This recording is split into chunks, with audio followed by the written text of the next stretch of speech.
Immigration حقوق کے لیے جدوجہد کرنے والے صدر ٹرمپ کی پالیسیوں پر برہم ضرور ہے، لیکن وہ ڈیموکریٹک ممبران سے بھی خوش نہیں جو اخراجات کے ایسے بلوں پر رضامندی ظاہر کرتے رہے جو غیر قانونی طور پر امریکہ آئے نوجوانوں کو تحفظ دینے میں ناکام رہے ہیں۔ وقت آ گیا ہے کہ جو وعدے کر کے لوگ ہمارا ووٹ لیتے ہیں ان وعدوں کو نبھائیں بھی۔ ہمارے پاس صرف تب نہ آئیں جب ہمارے ووٹ کی ضرورت ہو، بلکہ ہماری کمیونٹی کے لیے اس طرح جدوجہد بھی کر کے دکھائیں جس کا دعویٰ آپ کرتے آئے ہیں۔ اب ڈیموکریٹس کا کہنا ہے کہ وہ سرکاری اخراجات کے موجودہ بل کی تب تک مخالفت کریں گے جب تک امیگریشن کے نظام میں اہم اصلاحات پر فیصلہ نہیں ہو جاتا۔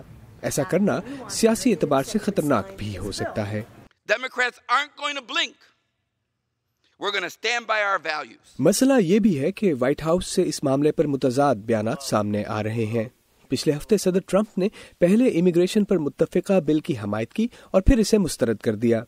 سینٹ کی اس تجویز پر عمل درآمد سے غیر قانونی نوجوان تارکین وطن کو تحفظ مل سکتا تھا اور سرحد پر دیوار بنانے کی کوششوں کو بھی تقویت مل سکتی تھی، لیکن پھر صدر کے چیف آف سٹاف نے قانون سازوں کو بتایا کہ صدر دیوار بنانے کی پیچیدگیوں کو نہیں سمجھتے۔ میں نے کمرے میں موجود ان تمام ممبران کو بتایا تھا کہ صدر نے الیکشن مہم کے دوران ایسے وعدے کیے تھے جن کے بارے میں ان کے پاس مکمل معلومات نہیں تھی۔ صدر نے ٹویٹر پر جواب دیا کہ دیوار کا معاملہ جوں کا توں ہے اور اس میں اس دن سے اب تک کوئی تبدیلی نہیں آئی جب انہوں نے اس بارے میں سوچا تھا۔ اس تناظر میں ڈیموکریٹ سمجھتے ہیں ریپبلکن پارٹی حکومت کرنا ہی نہیں جانتی۔